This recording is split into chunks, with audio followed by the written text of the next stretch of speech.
இயேசுவில் அன்புமிக்க சகோதர சகோதரிகளே, ஓய்வு நாள் பற்றி விளக்கம் அளிக்க இயேசுக்கு அதிகாரம் உண்டு என்பதை பரிசேயர்கள் அறிய தவறிவிட்டார்கள்.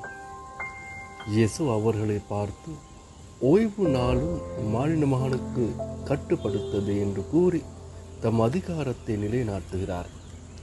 இதன் பொருள் என்ன?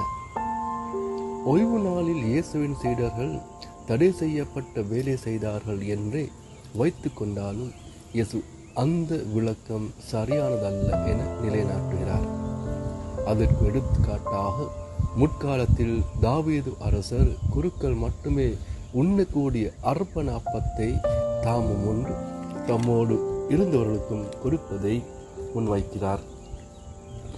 மேலும் அன்பார்ந்த சகோதர சகோதரிகளே, தொடக்க கால திருச்சபையில் ஓய்வு நாள் பற்றிய விவாதம் தொடர்ந்து நிகழ்ந்தது என்பதும் நற்செய்தி காட்டப்படுகிறது.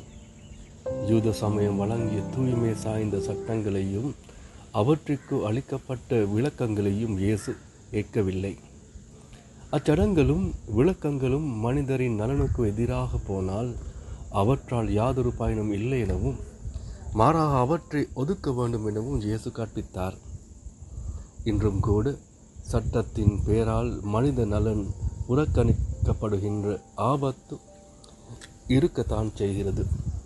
இயேசுவின் சீடர்களும் மனித நலனை ஒதுக்குகின்ற சட்டங்களை ஒதுக்கி வைத்துவிட்டு மனித நலனை மேன்மைப்படுத்துகின்ற வழிகளை காண வேண்டும். ஆகவே இயேசு வழங்கிய போதனைகளை நாங்கள் கருத்தாக கடைபிடிக்க முன்வருவோம். ஆமென்.